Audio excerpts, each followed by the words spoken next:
America के रक्षा मंत्रालय से एक खबर सामने आती है, उसके बाद इजराइल की टेंशन बढ़ जाती है। खबर यह है कि कहा जा रहा है कि ईरान परमाणु शक्ति को बढ़ाने की कोशिश कर रहा है, परमाणु हथियार बनाने की कोशिश कर रहा है। ये अमेरिका के रक्षा मंत्रालय की तरफ से ये स्टेटमेंट जारी किया जाता है। खैर, इसकी हकीकत क्या है सच्चाई, इसको जानने की हम कोशिश करते हैं, उस हर परत को खोलेंगे। हमारे साथ बातचीत करने के लिए वरिष्ठ पत्रकार हैं खुर्रम शहजाद साहब, जो अंतर्राष्ट्रीय मामलों के जानकार हैं और ईरान और अमेरिका के बीच क्या चल रहा है उस पर अपनी नजर बनाए हुए हैं। खुर्रम साहब, शुरुआत करते हैं कि क्या जो अमेरिका के जो रक्षा मंत्रालय ने जो ये जानकारी साझा किया है, जिसके चलते इजराइल को टेंशन हो गया है कि सच में कहीं ईरान परमाणु संपन्न तो नहीं हो रहा है, क्या इसकी सच्चाई क्या है, क्या इस खबर में कितनी सच्चाई है? देखिए, इस खबर में बस इतनी सच्चाई है कि देखिए, अमेरिकी डिफेंस की रिपोर्ट है और अमेरिका इस तरह के मामलों में तमाम जो है रिपोर्ट्स जारी करता रहता है। अमेरिकी डिफेंस स्ट्रेटजी है, उसके डिपार्टमेंट की तरफ से रिपोर्ट आई है और उनका कहना ये है कि ईरान जो है वो न्यूक्लियर वेपन बना रहा है और उसके लिए अब सवाल ये है कि क्या वाकई ईरान बना रहा है। तो उसका जवाब अब तक ईरान के जो सुप्रीम लीडर हैं आयतुल्लाह खुमैनी साहब ने साफ तौर पर कहा है कि हम जो है वो एटम बम नहीं बनाएंगे क्योंकि ये इस्लाम में हराम है, यानी कि कोई ऐसा हथियार नहीं बनाना चाहते वो, ये उनका बयान है। लेकिन सवाल सिर्फ इतना नहीं है, सवाल यह है कि आखिर अमेरिका की तरफ से ऐसी रिपोर्ट आई है तो इसकी रिपोर्ट का मतलब आप इसको ऐसे समझिए, क्या ईरान के पास क्षमता है कि वो न्यूक्लियर वेपन बना सके। तो उसको लेकर दरअसल ये जो पिछले दिनों जो जंग हुई थी 2025 में जून में, जो 12 दिनों की इजराइल और ईरान के बीच जो जंग हुई, जो 12 दिनों की हुई और 13 जून को जिस तरीके से इजराइल ने हमला किया था, उसके पीछे भी यही तमाम चीजें थी। क्योंकि आईएईए जो इंटरनेशनल एजेंसी है जो इस तरह के मामलों पर नजर रखती है, उसकी तरफ से कुछ ऐसे बयान आ गए थे कि ईरान के पास ऐसा जो यूरेनियम है वो 60% तक संवर्धन कर लिया है, उसको इनरिच कर लिया है। अगर 90% तक हो जाता है तो ईरान, उसके पास इतना यूरेनियम है कि वो 10 बम बना सकता है, 10 न्यूक्लियर बम बना सकता है। उसी की वजह से तमाम टकराव शुरू हुआ था। तो अचानक से इजराइल ने हमला कर दिया और उनके साइंटिस्ट को, उनके डिफेंस को, उनके जो फौजी थे उनको सब पर जो है उन्होंने हमला किया। अमेरिका ने भी इनफैक्ट किया था हमला कुछ जगहों पे। अमेरिका को की मंजूरी थी इस पूरी वार को, क्योंकि उन्होंने बता दिया था। हालांकि अमेरिका से जो तीसरे दौर की बातचीत होनी थी, न्यूक्लियर पावर को लेकर एक बाकायदा तौर पर डील हो रही थी ईरान की, अमेरिका के साथ बातचीत चल रही थी। 2 दौर की बातचीत हो चुकी थी और 13 जून को उसी के आसपास, उसी हफ्ते में तीसरे दौर की बातचीत जो है वो होना थी। लेकिन इजराइल ने उसी वक्त हमला कर दिया और फिर बाद में अमेरिका की एंट्री हुई 22-23 जून को, और उसने जो बंकर बस्टर बम है वो जो नताज है, अस्फहान है, उन जो तमाम जहां न्यूक्लियर पावर का जो बेस था, जहां पर रिएक्टर थे ईरान के, उनको बंकर बस्टर से उसने तबाह कर दिया। लेकिन उसके बाद ऐसी तमाम खबरें आई कि ईरान ने जो है वो बचा लिया, अपना यूरेनियम वहां से हटा दिया था पहले से ही। लेकिन सेंट्रीफ्यूज जो है उसको लेकर एक बड़ी बात थी कि सेंट्रीफ्यूज के जरिए से इनरिच किया जा सकता है, तो वो हटाए जा सके नहीं जा सके। लेकिन ईरान को पहले से जानकारी थी, ईरान को पहले से शक था, यही वजह थी, उसने तो अंडरग्राउंड बनाया था। तो और अमेरिका के अलावा किसी के पास ऐसा कोई बम नहीं था, इसीलिए B-2 बॉम्बर का इस्तेमाल किया गया। उनका प्लेन उड़ा और उसने जाकर वहां पर उसको हटा दिया था। अब ईरान का कहना यह है कि हम नहीं बनाना चाहते, हराम है। लेकिन सवाल सिर्फ बनाने, देखिए, ईरान तो बार बार कह रहे हैं कि हम परमाणु हथियार नहीं बनाना चाहते हैं। एक जो भारत में जो अभी एम्बेसडर हैं वो भी कर रहे हैं, अब्दुल मजीद हकीम नाम है उनका, वो कह रहे हैं कि ये हराम है और हम इस काम को नहीं करेंगे। लेकिन उसके बावजूद भी अमेरिका की तरफ से बार बार ये कहा जाता है कि ईरान परमाणु हथियार बनाने की तरफ कोशिश कर रहा है, बना रहा है, अपने पावर को मजबूत कर रहा है। तो आखिर खतरा किस बात का है और अमेरिका ये सब क्यों कर रहा है? क्या वजह क्या हो सकती है इसकी? देखिए, दरअसल अमेरिका और इजराइल, क्योंकि दोनों को आप एक ही माने, क्योंकि इजराइल के जो प्रधानमंत्री हैं बेंजामिन नेतन्याहू, इजराइल को बेसिकली सीधे तौर पर ईरान से खतरा है और इसको बार बार बेंजामिन नेतन्याहू कह भी चुके हैं। अभी हमास के साथ जो डील हुई हो, तमाम बातें हुई हो, उससे पहले ही बेंजामिन नेतन्याहू हमेशा अमेरिका जाते हैं, वो बार बार जाते रहे हैं। इजराइल के लिए मसला यह है कि इजराइल को ईरान नहीं मानता, अब क्योंकि इसराइल को ईरान नहीं मानता है, तो इस वजह से हमेशा इसराइल ये चाहता है, उससे पहले इराक में भी उसने यही किया था, जो भी न्यूक्लियर जो जिसने भी जो न्यूक्लियर वेपन हासिल करने की कोशिश की, तो उसने इराक पर भी हमला कर दिया था। उसने ईरान में भी कई बार हमले किए, जो इसी वजह से ये हुआ। लेकिन क्योंकि पहले ही जैसे मैंने कहा कि ईरान के पास इतना जो है यूरेनियम है, वो 60% तक उसको इनरिच कर चुका है, तो उसके अंदर जो काबिलियत है कि वो 90%, जब 60 तक कर सकता है तो 90% तक भी कर सकता है। इस वजह से ईरान को और इसराइल को और अमेरिका को खतरा लगता रहता है कि कभी भी ईरान जो है ना हो जाए हमसे ज्यादा, मतलब नहीं पावरफुल नहीं, अगर न्यूक्लियर वेपन ईरान ने किसी भी हालत में अगर उसकी सलाहियत हासिल कर ली, तो फिर वो भी एक पावर बन जाएगा, और फिर उस पर हमला करना, उसको दबाना, उस पर सैंक्शन लगाना, ये तमाम चीजें सब खत्म हो जाएंगी। तो एक चीज आपने कही कि इराक पे ऐसा ही अमेरिका ने हमला किया है, इराक को तबाह इसराइल बर्बाद कर ने दिया। किया। इसराइल ने किया था, लेकिन उसमें अमेरिका भी कहीं ना कहीं मुलविस था। क्या दूसरा इराक बनाने की कोशिश हो रही है ईरान को? देखिए, ईरान पर तो पिछले 40 सालों से 45 सालों से उस पर पहले से ही सैंक्शंस हैं, और ईरान ने जो कुछ किया है वो इन्हीं पाबंदियों के बीच में किया है, इन्हीं सैंक्शंस के बीच में रहकर किया है। अभी दिल्ली में हमारी एक मीटिंग हुई थी, जो सुप्रीम लीडर के नुमाइंदे हैं डॉक्टर अब्दुल मजीद हकीम, जिनका आपने अभी नाम लिया था, उन्होंने हम लोगों से बताया, जो जिनसे बातचीत हुई, उन्होंने कहा कि अमेरिका ने पहले सैंक्शंस लगाए, ईरान का जो रुपया है, जो वहाँ उसका रियाल है, ईरानी रियाल है, वो लगातार नीचे गिरता रहा और महंगाई बढ़ गई। उसके बाद स्पॉन्सर जो है वहाँ पर प्रोटेस्ट कराए गए, और ये कोई पहली बार नहीं है कि ईरान ऐसी बात कह रहा हो, पहले भी ईरान ये सब बातें कहता रहा है। क्योंकि इस बार ये कहा जा रहा था कि ईरानी रिजीम को चेंज कर दिया जाएगा, वहाँ पर जो सुप्रीम लीडर हैं वो भाग गए, इस तरह की खबरें तमाम आने लगी थी। लेकिन अब्दुल मजीद हकीम ने साफ तौर पर कहा था, हम लोगों से भी कहा, कि इस्लाम में एटम बम बनाना हराम है और हम नहीं बनाएंगे। लेकिन आप दूसरी तरफ देखिए, पाकिस्तान के पास एटम बम है, पाकिस्तान ने तो बना लिया। जब भारत ने अपना परमाणु परीक्षण किया था, उसी वक्त पाकिस्तान ने भी उसके बाद कर लिया था, उस वक्त तमाम सैंक्शन हुए। और आज जो है अमेरिका का जो पाकिस्तान बहुत बड़ा एलाई है, साथ में काम कर रहे हैं दोनों मिलकर। तो ईरान के पास न्यूक्लियर वेपन बनाने की ताकत ना रहे, दरअसल ये चीज जो है अमेरिका जो है उसको खत्म करना चाहता है, और इजराइल भी हमेशा जो है ईरान के पीछे इसी वजह से लगा रहता है। अच्छा, इजराइल को बैक सपोर्ट से अमेरिका सपोर्ट कर रहा है, बैक पीछे से कई बार तो सामने आमने सामने को भी देखा जा रहा है। लेकिन ये भी कहा जा रहा है कि ईरान और अमेरिका के बीच अगर आमना सामना डायरेक्ट हो जाता है, तो दुनिया तीसरे युद्ध की तरफ चली जाएगी, क्योंकि पश्चिमी देश लगभग दो धड़ों में बटे हैं, कुछ इराक के समर्थन में, कुछ खामोश बैठे हैं, और कुछ अमेरिका की कुछ चीजों पे मतलब समर्थन भी दे रहे हैं। इसमें यूएस यूके की भी एंट्री हो गई है, कहा जा रहा है। तो क्या लग रहा है आपको कि दुनिया तीसरे युद्ध की तरफ अग्रसर है? तीसरा युद्ध तो खैर नहीं कह सकते, वो क्या हालात होंगे, क्या सिचुएशंस होगी, किस तरीके से तमाम मुल्कों का ग्रुप अलग अलग बनेगा, उसी को हम वर्ल्ड वार कह सकते हैं। लेकिन ईरान पर जिस तरीके से जून में हमला हुआ था, जो इजराइल ने किया था, और फिर अमेरिका ने उसको आखिरी वॉर करते हुए न्यूक्लियर जो उसके सेंटर्स थे उसको तबाह करते हुए जब जंगबंदी करा दी थी, सीज फायर करा दिया था, अब सीधा हमला करना आसान नहीं है। उसके कई कारण है। देखिए, एक तो ईरान ने यह बता दिया था कि उसके पास बहुत सारी मिसाइल हैं।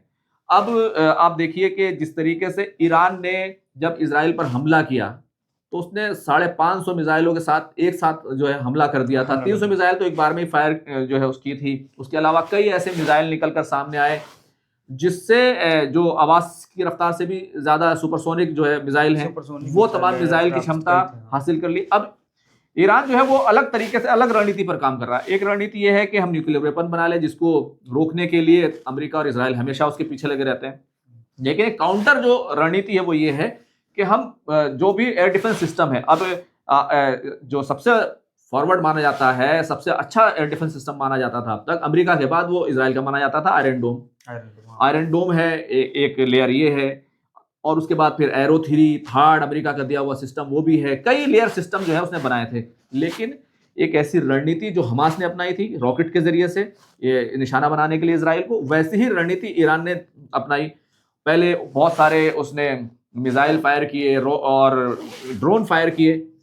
अब उनको रोकने के लिए आयरन डोम कंफ्यूज हो जाता है, किसको रोकें किसको ना रोकें। ऐसे में जब जो असली मिसाइल आती है तो उसका नुकसान हो जाता है। लेकिन अब क्योंकि ईरान के पास, रशिया ने उसको S-400 दिया है, जून के, आप जुलाई में उसकी डिलीवरी हुई है, जुलाई में उसका टेस्ट हुआ है।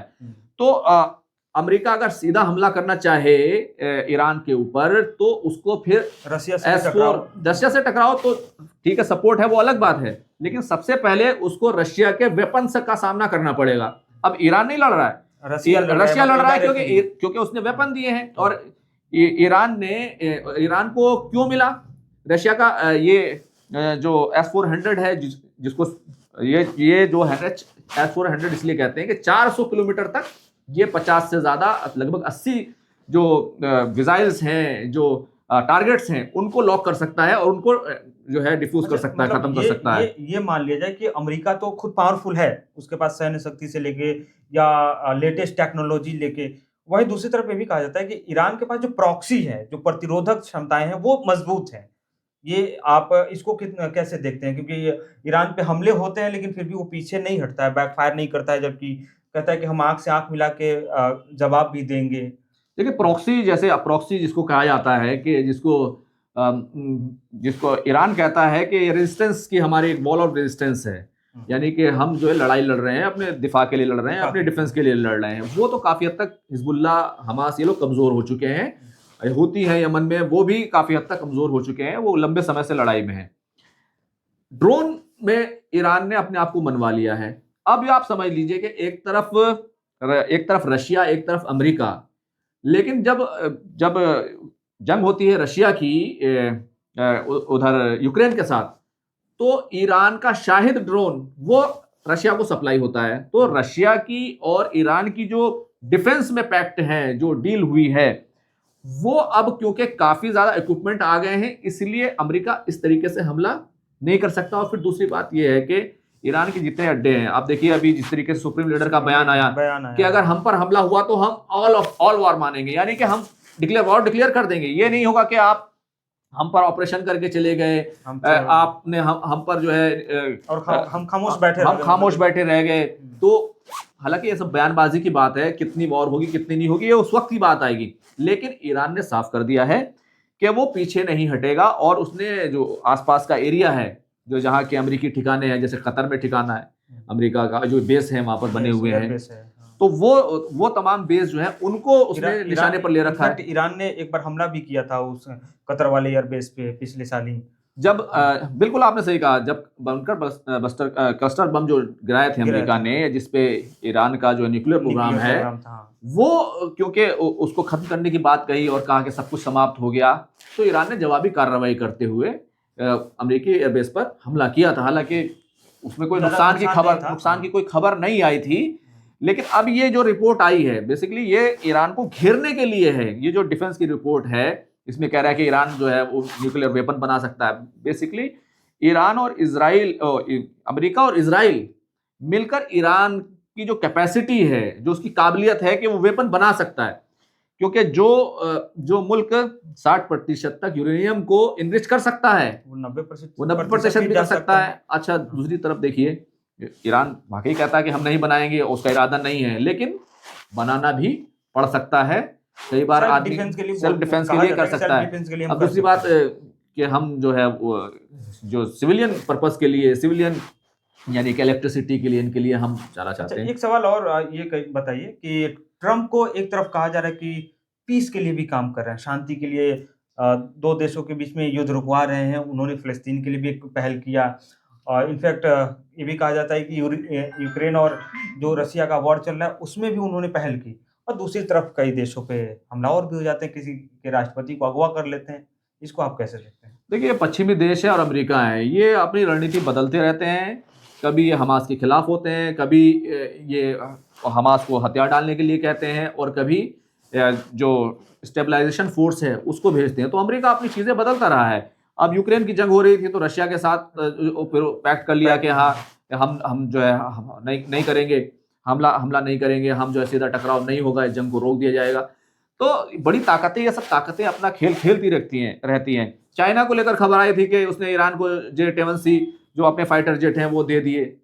तो लेकिन हालांकि इसकी पुष्टि नहीं हुई, लेकिन ये खबर है। और उसके बाद ऐसी खबरें आती रहती हैं कि जैसे ही कुछ होता है, एयर स्पेस बंद हो गया, अमेरिका का जो कैरियर है, जो एयरक्राफ्ट कैरियर है, वो जो खलीज की खाड़ी है वहां पहुंच गया, तो ये तमाम फारस की खाड़ी है वहां पर पहुंच गया, ये तमाम चीजें होती रहती हैं। लेकिन अगर इस पूरे इशू को देखें, ये जो मेन रिपोर्ट आई है, तो रिपोर्ट का मतलब ये है कि सिविलियन पर्पस के लिए अगर आपको यूरेनियम का इस्तेमाल करना है तो 3 से 5% इनरिचमेंट काफी होता है, यानी कि आप उससे इलेक्ट्रिसिटी पैदा कर सकते हैं। मतलब बेसिक नीड एक कह सकते हैं, बेसिक नीड है वो कर सकते हैं। लेकिन ईरान के पास कितना बता रहा है IAEA? 60%। वो 60% बता रहा है, और 60% को 90% भी पहुंचाया जा सकता है। इसलिए अमेरिका, इजराइल, क्योंकि दोनों अलाई हैं, आपस में एक दूसरे को साथ में लेकर काम करते हैं, दबाव, इसी वजह से वो दोनों परेशान है। और इस तरह की रिपोर्ट जो है इसी वजह से आई है। अब इसमें कितनी सच्चाई है, कितनी सच्चाई नहीं है अमेरिकी रिपोर्ट की, क्योंकि अमेरिका ने तो यहां तक भी कहा था जब इराक में मास डिस्ट्रक्शन के वेपन्स हैं वहां पर, सद्दाम हुसैन को खत्म कर दिया, इराक पूरा तबाह हो गया, बगदाद तबाह हो गया। कहाँ है मास जो है लोगों को बिल्कुल खत्म करने वाले जो वेपन्स थे, वो कहाँ है? कहीं नहीं है। कौन बात करेगा इसकी, कौन जवाब देगा? तो और दूसरी तरफ आप डोनाल्ड ट्रंप को जानते हैं कि डोनाल्ड ट्रंप जो है वो बेसिकली बिजनेसमैन आदमी मतलब है। ये कहा जाए कि अमेरिका अपने सुपर पावर होने का मिसयूज भी कभी कभी कर लेता है। अब मिसयूज कहिए या उसे कहिए कि लोगों को, देशों को अपने हिसाब से चलाना, अपने चीजों को आगे लेकर जाना, टैरिफ लगाना, मनमाने टैरिफ लगाना, ये सब चीजें हैं। हमारा जो भारत का जो रशिया से हम तेल खरीदते थे उसको उसने बंद कराया। ईरान के साथ चाबहार पोर्ट था, चाबहार पोर्ट, मैं खुद चाबहार पोर्ट जो है होकर आया, वहां पर मैंने खुद देखा कि किस तरीके से हमारी जो हिंदुस्तान है वो वहां का जो ऑपरेशन है उसको संभाल रहे थे।